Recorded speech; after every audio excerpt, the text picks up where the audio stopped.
Inainit. Ramdam ko ang halik niya sa leeg ko, bababa sa aking. At mas pag-uusapan. Tinanggal niya bigla yung panty ko. Mga sikretong dito mo lang mapapakinggan. Top Secrets. Top Secrets. Top Secret. Top Secret.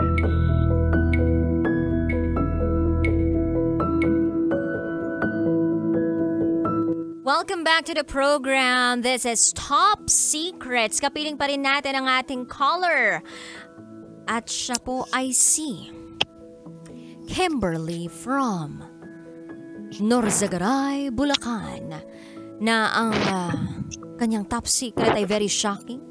Meron daw nangyari sa kanila, one night stand actually, ng kanyang bestie, naka-sister niya sa chapel. Hello? Hello po. Kimberly, okay ka pa ba dyan? Okay lang po.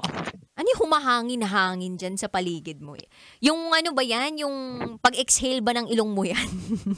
Ay, sorry po. Okay. Kimberly, mahal mo. Masasabi mo bang mahal mo? Opo. Eh yung partner mo, mahal mo pa rin ba hanggang ngayon?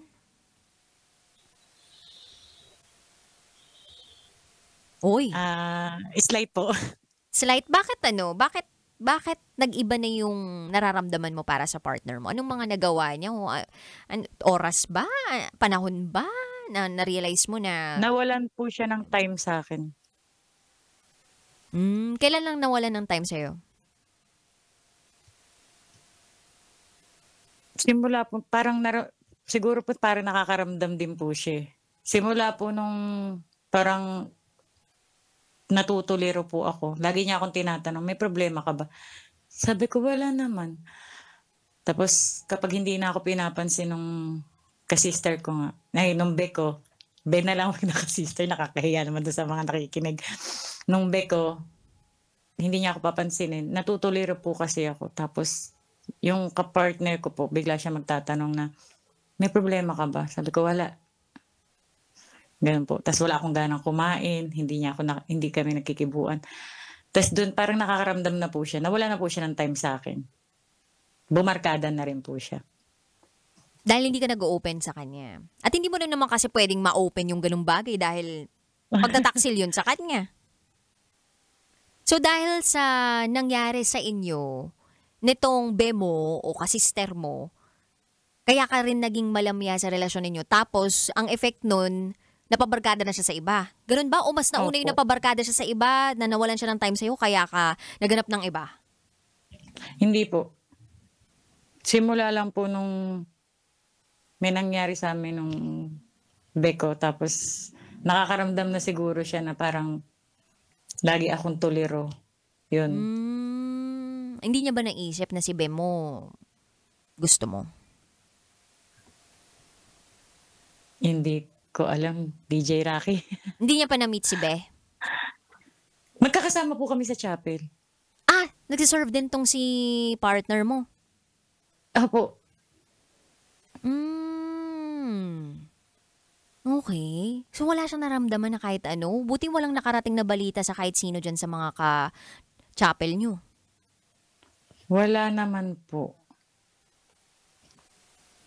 Nagra-rider tong live-in partner mo, no? Opo. Lagi siyang nawawala. Opo. Kailan mo balak tapusin yung relasyon na meron kayo? Bali kasi ganito po yan. Nung March 5 po, nag-uusap pa po kami ng beko. March 5, ang pag-uusap po namin na tutulungan ko siya, mamumuhunan ako dun sa tindahan niya, tutulungan ko siya para dun sa 3 anak niya, hihiwalayan ko na tong kapartner ko. Magsasama na kami dun sa bahay nila. Ang kinakatakot niya lang po, DJ Rocky, ititiwalag po kasi kami sa chapel. Dahil unang-una po, wala po sa Biblia na pwede magkaroon ng relasyon ng parehas babae. Ang nasa Biblia lang, lalaki at babae. Yun po yung kinakatakot niya. Ititiwalag kami Kung hindi ako nagkakamali, yung ganyang klaseng term, tama ba? INC yan.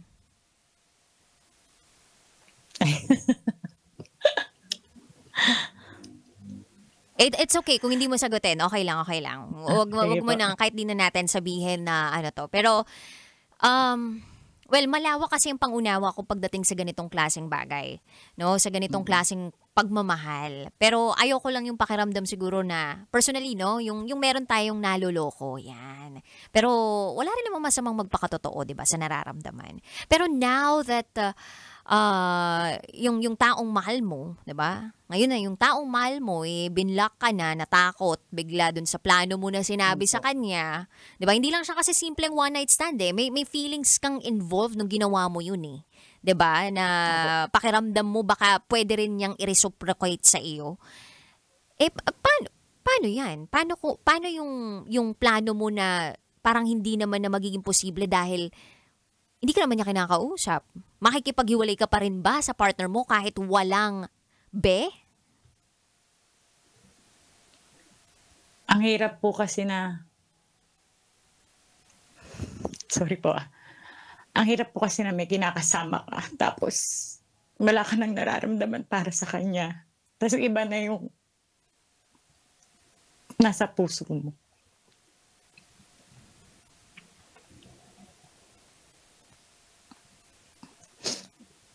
Kaya nga sabi ko nga po, DJ Rocky, kung naririnig niya man 'to, sana be,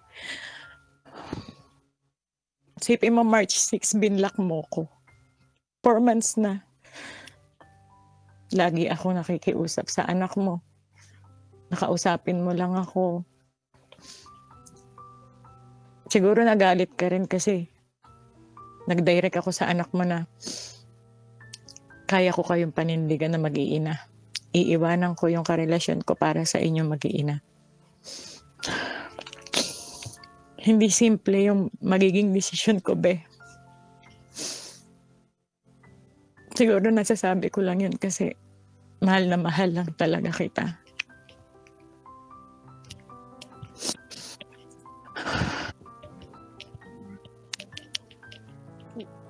Tsaka ang hirap. Gusto ko nang umalis dito sa chapel, hindi lang ako makaalis kasi hindi ko alam kung paano tayo magkakaroon ng komunikasyon. Binlock mo ko, March 6 hanggang ngayon, hindi mo ko ina-unblock. Wala. Tuwing kakausapin kita, lagi mo sinasabi, may gagawin ka, may ganito, may ganyan. Kaya nag-direct ako sa anak mo. Sorry kung baka pati yun gumulo sa utak mo.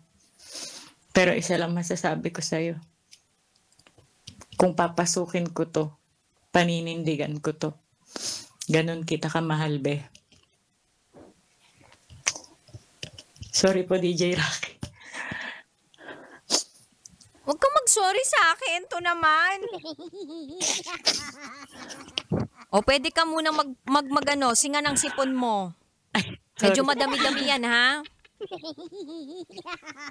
Alam mo, ibang klase ka rin magmahal, no? Hindi simple yung desisyong gagawin mo, pero gagawin mo kasi mahal mo. Pero paano mo nga naman talaga iiwanan yung chapel ninyo kung yun lang yung tanging paraan para mapalapit ka sa kanya? Yun nga po eh. Pero naisip ko din, baka ayaw na talaga niya. Kasi kung gusto ka pa rin niya o gusto ka talaga niya, kahit papaano, may simpleng usap yan eh. May reply pa sa'yo, ganyan. Alam mo, papayami lang, ganon. March 5 po, after po nung may nangyari sa amin, ang ganda na po ng pag-uusap namin. Maganda na yung pag-uusap niyo. Akala ko ba binlock ka agad? Hindi po, March 4 po yung may nangyari sa amin. March 5, nag-usap kami. Maganda na po yung pag-uusap namin. Nagulat po ako March 6, binlock niya na po ako. Kumbaga parang biglang bawi siya dun sa lahat ng mga nasabi niya sa'yo. Opo, hindi ko po alam kung ano yung dahilan. Yun lang po yung gusto ko malaman kung ano, para Matahimik okay na ka. ako. Tapos, pwede na rin po akong umalis sa chapel. Kasi kung talagang ayaw niya, sabihin niya na lang po na ayaw niya. Direktahin niya po ako. Hindi yung Lagi lang siyang, may gagawin ako, may gagawin ako. Sabihin niya, hindi kita gusto, tapos.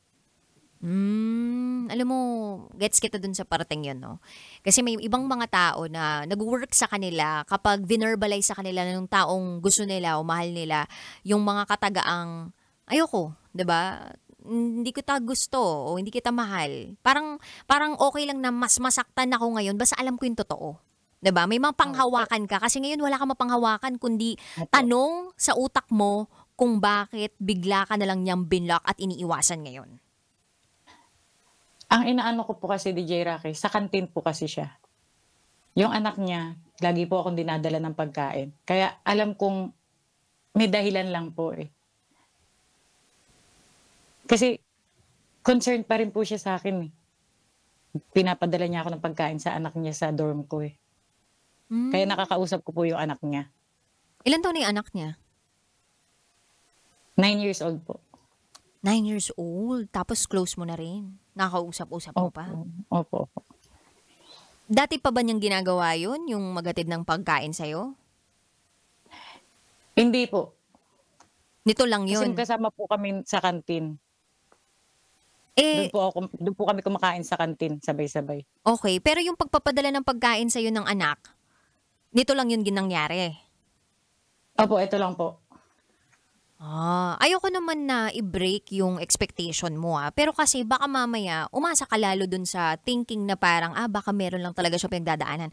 Ang maganda dyan, masulatan mo siya o sana makapakinig siya nitong programa ko ngayon, 'di ba? Para alam niya na kailangan niyang makipag-usap sa'yo. Pero siguro bigyan mo muna siya ng panahon, no? Hindi ko sure kung hanggang kailan mo siya dapat bigyan ng panahon pero ikaw kasi yung DJ Rocky, mahihirapan 4 na buwan na po. Uy, yung iba kaya, 10 taon pa. Pero Ay. hindi, 4 na buwan. Kaya mo pa ba ang tanong? Kaya mo pa bang maghintay? Kaya ko po. Sige, sagad-sagarin mo na hanggang sa wala ka nang maramdaman at mapagod ka na, 'di ba? Ganun naman tayo kapag napagod na, di at least ang may pagmamalaki natin, nagawa natin yung lahat para masubukan, 'di ba? May paramdam yung pagmamahal sa isang taong mahal natin. Kung hindi man niya yung ibalik sa atin, okay lang. Kasi kahit masakit, tatanggapin natin kasi ginawa naman natin yung best natin Binigyan naman natin lahat. Tama po. Gumaan ba yung Hayaan niyo po, pag nagkaroon kami ng closure, tatawag po ulit ako sa inyo. Sige. Lalakasan ko na lang po yung loob ko na kausapin siya. Oo, oo. O kaya, anuin mo siya, isang tanong, isang sagot. Ganunin mo, bilang mag-bestie naman tayo. Gusto kong malaman kung ano talagang dahilan. Kasi sabihin mo na agad. Pero syempre, wag naman yung nandyan yung mga ka-chapel ninyo, 'di ba? Baka mamaya, ma-issue pa kayo ng wala sa oras. May mga iniingatan pa man din kayo, 'di ba? Opo. Oo, ayan. So, mag-usap kayo. Although, syempre, hindi natin may kakaila yung paglilihim mo pa rin sa partner mo, di ba? So, hanggat kaya mong magsabi na ng totoo, magsabi ka na sa kanya kasi mahirap mabuhay sa magulong damdamin, di ba? I mean, yung mahirap mabuhay na magulo yung damdamin mo, yung hindi ka payapa. Kailan ka huling sumaya? Hello? Kimberly? Nawala na si Kimberly. Ang dami kong sinasabi dito na connection loss na pala siya. Hello? Kimberly? Hello po. Ayan, nawala ka kanina, Kimberly. Akala ko bigla nag-serve ka na. Nagpunta ka na sa Sige kantin. po, DJ Rocky, pag uwi po ng partner ko mamaya, sasabihin ko na po lahat. Ay. Siguro nakikinig rin po yun ngayon. Talaga ba? Yan ang magpapalaya sa'yo. Yan ang magpapalaya sa'yo. Anyway, maraming salamat sa pagtawag mo at sana kahit papaano gumaan yung nararamdaman mo. Walang anuman po, DJ Rocky. Ingat lagi tawag ka kapag nagka-closure na kayo ni Bea. Salamat po. God bless po sa inyo. God bless din. Ingat lagi. Okay po.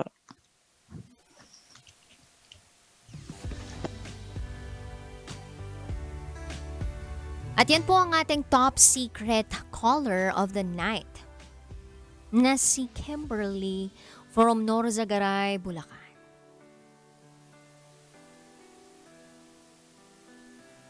Para sa akin love knows no gender. Kaya nagiging mali ang pag-ibig dahil meron ka natatapakang tao. Meron kang nalulokong tao. Kung single, kung available, jowain mo. Kung may partner ka, wag mong jowain. Ganoon lang naman yun eh. At kung gusto mo talaga, mahal mo talaga, ipaglaban mo. Subukan mo. Gawin mo yung best mo. Ibigay mo yung lahat mo. Kasi, naniniwala ako na it's better to walk away from a relationship or from a person knowing that you did your best than walking away from a person or a relationship